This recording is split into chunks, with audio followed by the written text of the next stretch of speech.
Débora Alfano, ouvinte querido, ouvinte querida, saiu uma notícia que ontem a Débora deu aqui, hoje os jornais estão publicando, que fala sobre o gasto, o custo do Poder Judiciário brasileiro. E o custo do Poder Judiciário brasileiro é maior, bem maior, muito maior do que as despesas quando você lista 53 países. É uma coisa impressionante. Nós estamos falando de 1,6% do produto interno bruto brasileiro, quando a gente vai encontrar uma média de 0,4%. Então é 3 vezes mais, 3 vezes mais. 3 chega a ser 4, conforme o escopo, aí, a quantidade de países que você tem. Países avançados com 0,3. Aí nesse caso passa de 5 vezes, o que é uma coisa inacreditável. Nos emergentes é 0,5, então mais de 3 vezes. Quando você olha esses gastos, a nossa primeira inclinação, e não está errado, é a gente olhar o seguinte: bom, tudo que tem a ver com esse gasto é benefício, é salário, é mordomia, é vantagem, e tem muito disso sim. Por exemplo, quando os juízes têm férias de 60 dias, além do recesso, você tem, na verdade, trabalhando ao mesmo tempo, um número bem menor de juízes. O Brasil tem 18 mil magistrados, mas sempre tem um monte que está em férias. E não a gente não está falando de férias de 30 dias, a gente está falando de férias de 60 dias. Então, se o juiz trabalha 10 meses por ano, ainda tem o recesso, então trabalha 9 meses por ano, você tem que encher aqueles 3 meses que não tem juiz com outro juiz. Então você tem 18 mil magistrados e talvez você pudesse, se os juízes trabalhassem no ritmo do resto dos brasileiros, você talvez pudesse ter 15 mil magistrados, 16 mil magistrados. Então você tem 1.000, 1.500, 2.000 magistrados trabalhando, descansando, quando poderiam estar trabalhando, ou então a gente não precisaria ter esses juízes. Se a gente fizer uma conta muito simples, se você pegar 18 mil juízes e tirar 12, você tiraria 1.500 juízes. Por que 12? Porque seria um mês a mais, que é 12, né? São 12 meses no ano, um mês a mais trabalhando. Só aí você já economizaria 1.500 juízes. Mas não é assim que o Poder Judiciário pensa ou age.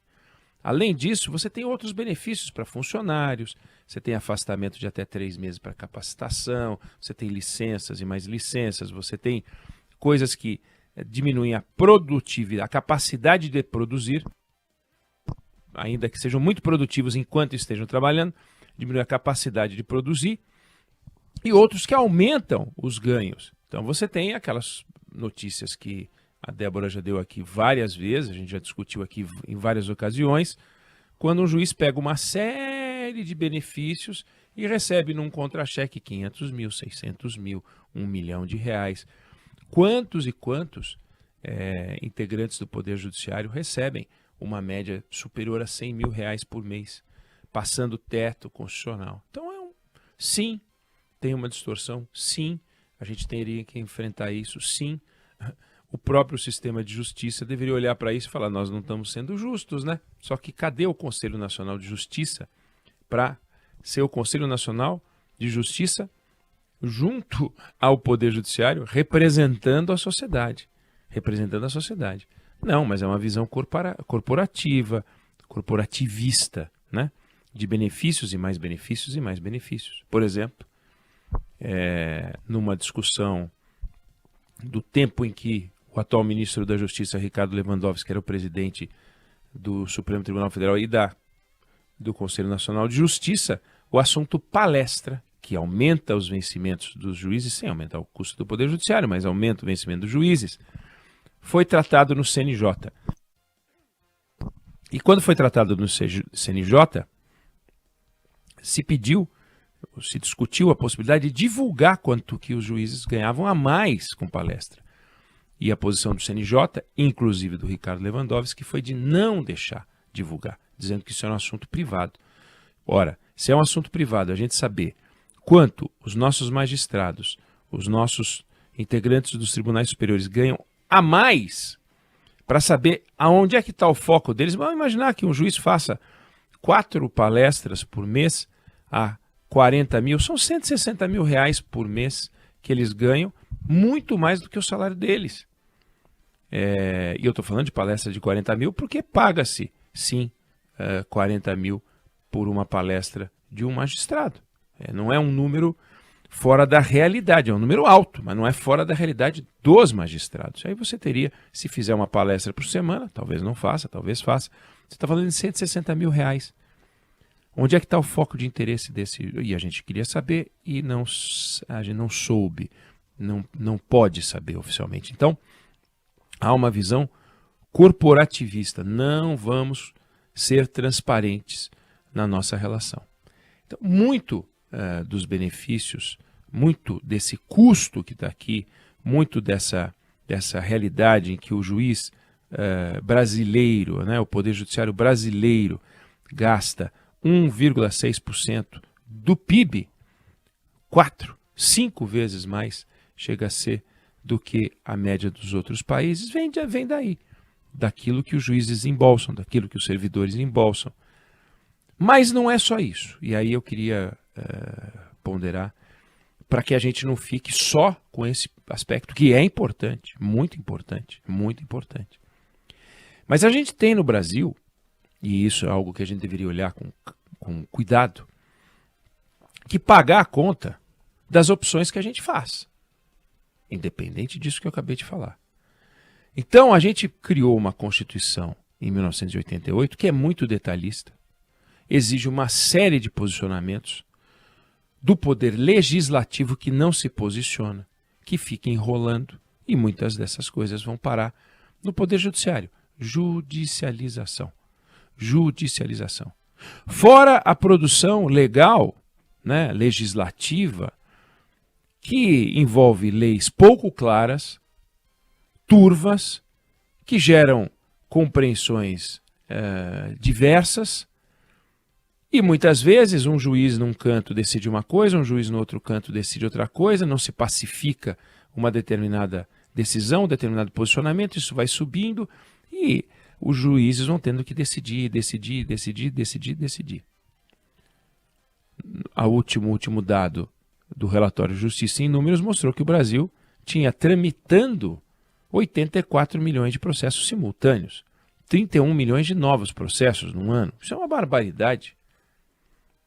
Mas não é só a carta detalhista, não é só a legislação mal feita. A gente ainda tem uma quantidade importante de demandas trabalhistas. A reforma trabalhista ajudou, mas não resolveu. A gente teria que fazer uma coisa maior, mais ampla, mas ainda tem uma quantidade importante de ações na Justiça do Trabalho, que é um negócio complicador. Tem uma outra coisa que a gente tem que lembrar, quando a gente compara com outros países, o endividamento da sociedade. É isso mesmo. Sociedades mais endividadas brigam mais na justiça, por razões óbvias.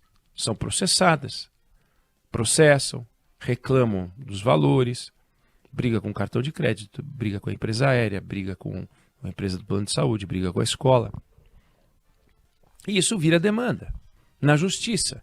Então, sociedades mais endividadas, sociedades mais pobres e endividadas, brigam mais na justiça.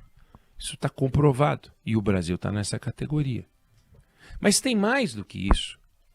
O brasileiro é mais lesado, sim, do que os cidadãos de outros países. A nossa legislação para o Código de Consumidor é muito boa.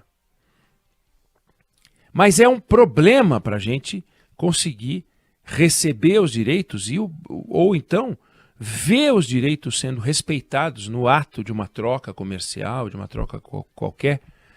E portanto, existe o brasileiro mais lesado, existe o brasileiro mais endividado ainda, existe uma demanda alta pela Justiça do Trabalho. Tudo isso significa maior demanda para os tribunais. O que acaba acontecendo é que o juiz brasileiro recebe de 2 a 3 vezes mais processos do que os seus pares de outros países. E isso aumenta, obviamente, o gasto com infraestrutura, com servidores, com acesso a materiais, tudo isso aumentando o gasto, aumentando o gasto. É muito estranho, mas quando você pega, por exemplo, o número de processos por 1.000 habitantes no Brasil, por exemplo, a gente tem mais de 15 processos por 1.000 habitantes no Brasil. Na Europa, 3 e pouco, 3,5. Você entende? Então, você está vendo que o volume de processos aqui também exige um envolvimento maior, porque os juízes são mais demandados. Um juiz brasileiro recebe 3 vezes mais processos em média do que um juiz americano. Se você tem uma estrutura que envolve benefícios que deixam os juízes trabalharem menos, e ao mesmo tempo, na outra ponta, envolve uma judicialização que aumenta de forma expressiva a quantidade de processos, de um lado, a capacidade de julgamento, por mais produtivos que sejam os juízes brasileiros, é baixa, na comparação com a quantidade de processos que entra, e a quantidade de processos que entra não para de bater recorde. Porque todas as transações comerciais e tudo acaba sendo questionado aqui, questionado ali, e você vai aumentando brutalmente esse problema, que hoje virou um nó. Você tem tudo isso e uma justiça caríssima. E uma justiça caríssima e morosa, por mais que tenham apresentado programas para melhoria dessa produtividade. A gente tem um desafio aqui. Porque não dá para você ter uma justiça cara e uma justiça lenta. É muita coisa, é muito problema para uma justiça só. Temos que olhar isso aqui e o Congresso Nacional tem que se debruçar sobre esses números para ver como é que a gente resolve. Projeto de lei, emenda constitucional, sei lá o que é. Mas a gente tem que fazer um monte de coisa para tornar o judiciário mais dinâmico, trazer ele mais para perto das pessoas, fazer com que tome decisões mais sólidas, de maior qualidade. É esse o nosso desafio. E era isso que eu queria falar aqui. Não sei se você concorda ou discorda, mas essa é a visão que eu tenho sobre o assunto.